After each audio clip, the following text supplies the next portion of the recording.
giving their best.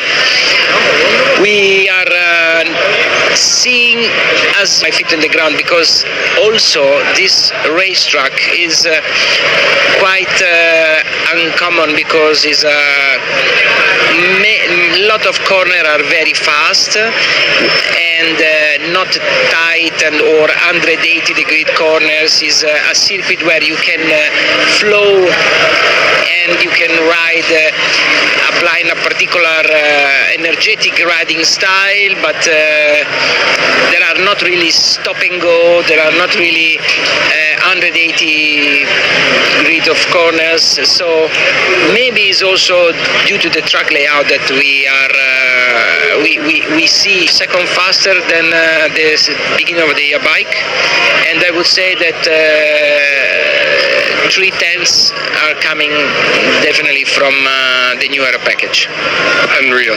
So just before we run out of time, I'd love to hear your take on your riders, because Johan has been exceptional lately, is not giving up through that tough time and really squeezing everything out that on to give him. Yes, I work with many riders, but I must say that Johan it's really motivated, really fully motivated, and it's impressive because he never give up. He never give up, and this is the true racing spirit that we all love. Lucio, thank you for your time and good luck this afternoon. Thank you so much. Thanks very much, Simon. Thanks very much as well to LCR Honda boss Lucio Cecchinello, of course. He celebrating Zarco's first sprint points of the season. Johan Zarco going for Honda's first top 10 in the Grand Prix, believe it or not. This gives an indication of how hard times have got for the Japanese superpower. Last top 10 was Marc Marquez's 6th place in the Thai Grand Prix in Burma last year. That's on a Sunday. Zarco, Honda's first top 10 of the season in a sprint or a Grand Prix as the engines fire into life, and that means it's time for the formation lap here in Mandalika. Sighting lap underway, and it's all eyes, isn't it, on Jorge Martin. What will be the response from the setback of the spill yesterday in the sprint? Didn't really affect him this morning. He did lead the brief 10-minute warm-up session. In terms of tyres, well, it's the usual Michelin allocation: soft, medium, hard front, soft, medium rear. Now, there has been a specific recommendation released by Michelin. Of course, the soft rear tyre, I think 5 riders ran the soft rear tyre in the Grand Prix here last year. They did encounter some issues. Now, because everybody's going to run the hard front, the gobsmacked if anybody tries to run the soft front tyre for 27 laps in the excruciating heat, the hot temperatures here in Mandalika. But there was a directive, a specific message which came out yesterday from the Michelin to the teams, where they said, this is a statement directly from the French tyre supplier: Michelin does not recommend this option. Speaking about the soft rear, it's clearly not designed to provide high consistency over 27 laps on a very hot and demanding track. So anybody that does decide to take a poke on that soft rear tyre will be going against the advice and the recommendations of Michelin. Yeah, it's worth pointing out that the tyre hasn't been withdrawn from the allocation, so it is still an option if a team or a rider believe it's worth the gamble. But boy, would it be a gamble to fit the soft rear tyre for this one. Marco Bezzecchi did run the soft front tyre and was competitive on it yesterday. Would have been in that battle for the podium on the final lap had he not had that moment into turn 10 where he very nearly ran into the back of his good friend Pecco Bagnaia. But again, double the distance this afternoon, a very different challenge, much tougher challenge, facing rider, machine and rubber, which will tend to most riders, if not all, to take the conservative option today. So for the 40th time in his Grand Prix career, the 19th time in MotoGP, Jorge Martin finds his way to the front of the grid. It will be a little niggle, a little doubt at the back of his mind after 2 crashes yesterday in that tricky, tight second gear right-hander turn 16, where he bit the dust in the sprint yesterday. And punishing while he was down was 27-year-old Italian Pecco Bagnaia, who comes to the head of the second row of the grid. First time Bagnaia's starting off the front row since the German Grand Prix at the Sachsenring. Although, of course, he was here last year, helped in a large part by Martin's mistake when he was leading by over 3 seconds. Bagnaia did eventually win the Mandalika Grand Prix of 2023, having started from the 5th row of the grid in 13th place.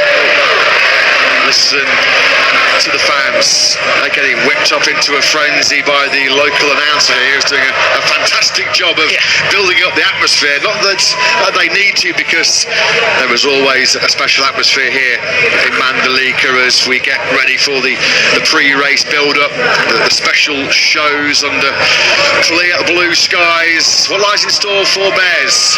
Can it be simply the Bears here once again in Mandalika? Probably. It certainly felt like he might have had something late on for Bagnaia in that sprint had he not had an issue with the dislodged brake pads. A bit of a head shake as he came through turn 8 and 9.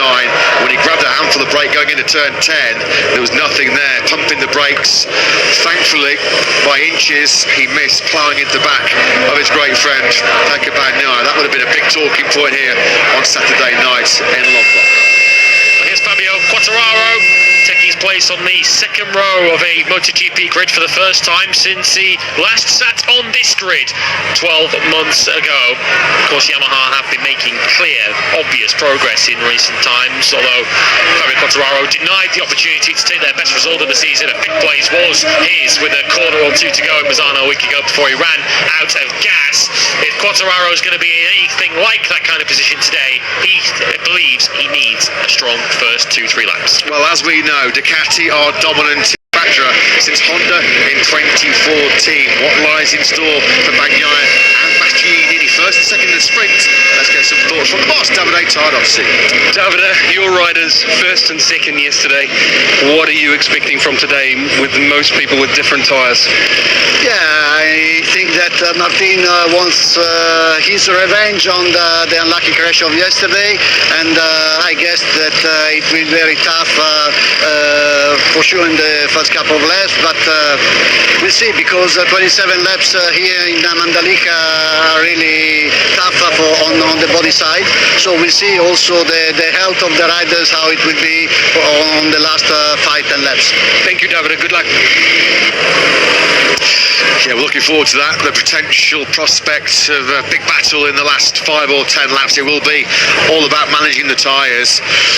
Well, in the hot and humid conditions, we mentioned about the reluctance to run the soft rear tyre. Look, everybody is running the medium rear, or it's coming to the grid with a medium rear, as instructed by Michelin. But we've got, what, 6 riders, Lewis? It looks like, including Marco Bezzecchi on the front row, who's taking a bit of a punt by running the soft front. Yeah, the consensus up and down the pit lane is that the medium front tyre is not an option this afternoon. It's going to be either the soft or the hard. The hard not only gives you the braking strength and stability, but it also, of course, will get you through the race. Johann Zarco has had such a strong weekend so far. He goes from the 3rd row of the grid. He's talking to Simon. He is. Johann, I really wanted to come and talk to you. Your professionalism, determination, skill lately, awesome. What are you feeling about today's long, hot race? Thank you for the compliments, and I would love to be in the top 10 again today. First small lap, it's quite long, and medium rear tire, I saw this morning everyone was pretty fast on it, so I guess the first half will be very intense. Then I hope when the grip will drop a bit for the opponents, then I can find a bit more margin and have some comfort on the bike to confirm this top 10 and enjoy this Sunday. Thank you. Good luck. Yeah, thanks very much, Simon. Thanks very much to LCR Honda's Johann Zarco. Keeping himself out of the sunlight, out of the heat and humidity for as long as he possibly can. Looking very relaxed, isn't he, Frankie Morbidelli? He's one of those riders that is going to take a little bit of a punt on the soft front tyre. Morbidelli was 5th at the checkered flag in the sprint. He really did pay for his poor qualifying, having been fastest on Friday and Saturday morning. Martinez to Mandalika is magic. Mr. Pecco, keep number 1. The beast awake. Yes. Well, I think Mr. Pecco, yeah, the target is